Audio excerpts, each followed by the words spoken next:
Hello everyone and welcome back to the channel. Today I'll be talking about the latest update, but mostly about the warbond. First of all, talking about the Illuminate. The new faction is actually really fun to play against. Hordes of zombies and occasional ranged enemies. The faction is mostly balanced. I'd say the developers did an amazing job at balancing the damage they deal. Out of all enemies, only harvesters can somewhat kill you in one hit with their big ass laser beam. And it's funny how a scavenger with its small claws deals so much more damage than a zombie with massive claws. But oh well. They do have some issues, however. Enemies like the Overseer and Elevated Overseer especially are incredibly durable. And being covered in mostly AP3, they force the player to bring AP3 plus primaries. Most stratagems can reliably kill them though, make sure to shoot to their head. As for the harvesters, I don't like how their eye is not really a weak spot, and to kill them reliably, you have to shoot to the connection between the body and the legs. One leg popped and thing drops dead. If they keep it this way, they would have to buff its shield to compensate for its incredible weakness. A quick word about the balance changes. Unfortunately, not many things were touched in this field, and especially things that desperately need buffs like the HMG weren't even considered. Either way, starting with miscellaneous changes, we have an improvement for explosive barrels. They will now leave a big pool of fire on the ground when exploded.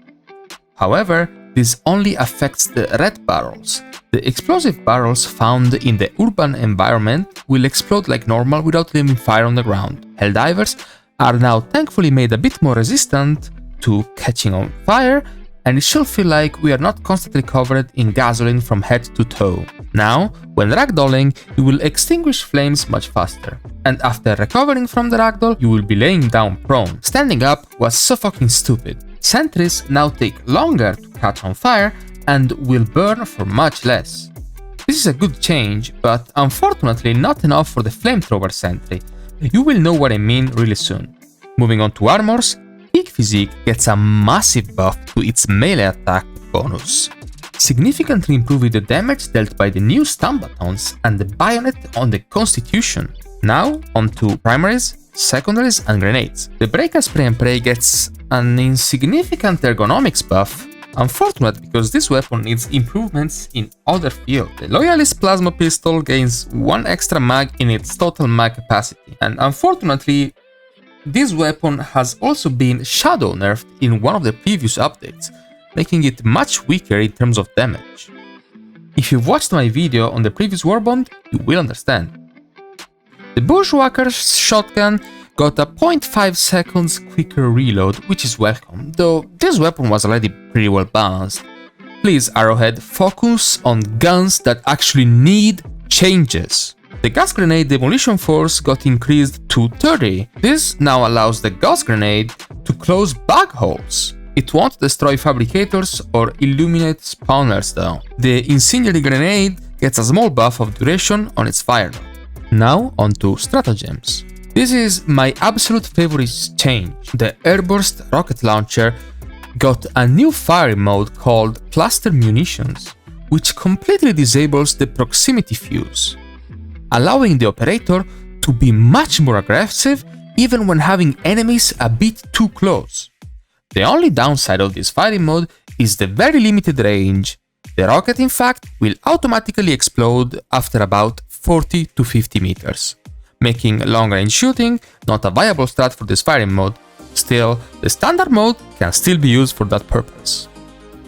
Moving on, the laser cannon gets a very welcome buff to its heat buildup, being now 20% slower when firing.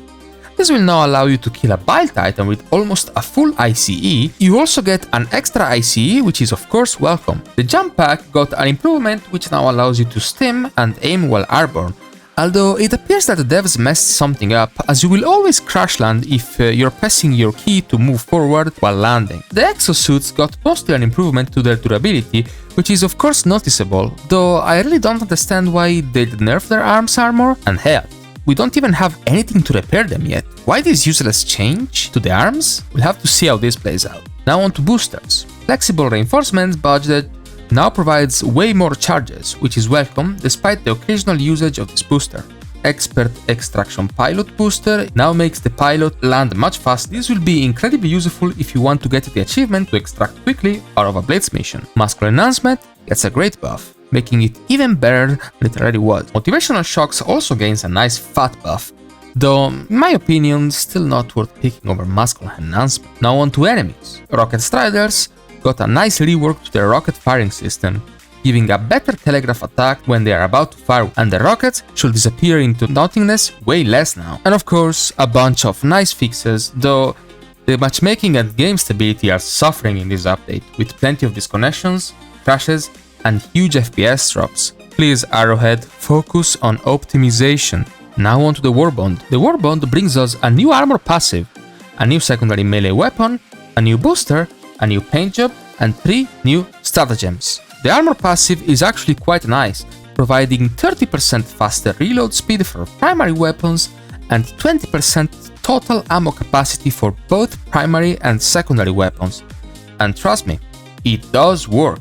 You can test it yourself on the Reprimand SMG or the Constitution. The reload speed is significantly faster, so fast that the Reprimand reloads animation glitches out when reloading an empty mag. The armors are beautiful, and this passive finally brings a breath of fresh air and variety in terms of passives. The paint job and the rest of the cosmetics is absolutely gorgeous. I love this winter-themed urban camo so much. Now, starting from the first page, we have the directional shield. I wasn't really impressed by this shield when I first used it. It in fact suffers immensely against automatons since any rocket will ragdoll you and the shield can easily be broken by any small arms fire. Though it does recharge quite quickly.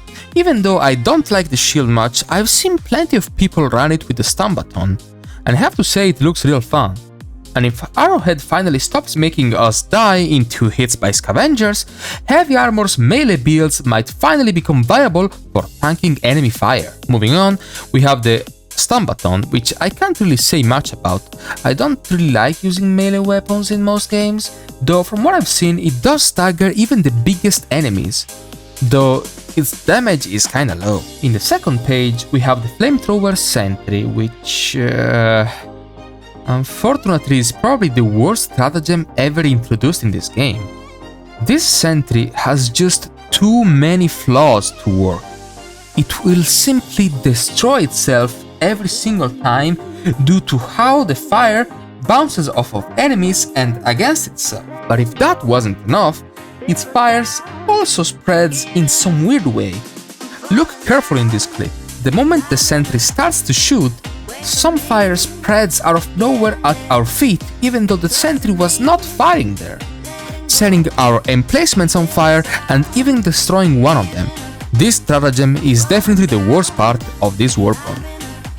Moving on, the boost is... well, I don't really know. Usually supplies are called in an area that is considered safe for the most part by the Helldivers. And if I'm desperately running towards the supply pod on low health, I could really risk of getting killed by my own supply pod trying to defend me. The concept is cool, but it just doesn't work in this game. In fact, I haven't seen it brought at all in all games I played so far. Hell, lately I've been killed by friendly sentries more than enemies. I'd say this booster is meh. Not good, not bad, situational, maybe useful for eradicate missions, but hell, Arrowhead, for the love of Joel, please stop introducing boosters that are useful for a single mission type, for fuck's sake. Now moving on to the last page, which has my absolute favorite stratagem, the anti-tank emplacement. This big boy packs a massive punch. This stratagem staggers heavy targets like the old railgun used to, and kills them in 2 shots at most. The rotation speed isn't great, but that isn't really an issue. The bullet also is affected by gravity, so make sure to take this into consideration when shooting at high distances, especially thanks to its incredibly good zoom-in feature. With a skilled operator, This stratagem can provide anti-tank fire support from literally across the map at crazy rate of fire. The only small flaw I've noticed is that sometimes it can, actually most times, it can fail to instantly kill the Overseer enemy type of the Illuminate and Alpha Commanders. I haven't tried it against bots, but probably even heavy Devastators could survive it. I don't know. Though, I don't think this isn't an issue with the emplacement itself, rather how stupidly tanky those enemies are. The Assault Rifle, Guard Dog, packs perfectly with this stratagem, as it will do a great job at covering you from eventual garbage while you are busy taking down heavy enemies. Overall, this warbond is fully worth it, especially for the AT emplacement. This is just so fun to use. You can clearly tell that the developers who made it put their soul into it. It's just that good. Also, one last note, the AT emplacement will not retreat back into its pod when out of ammo. So if you see one and there's no prompt to use it, it means it's out of ammo and will despawn shortly. Thank you so much for watching and see you to the next one.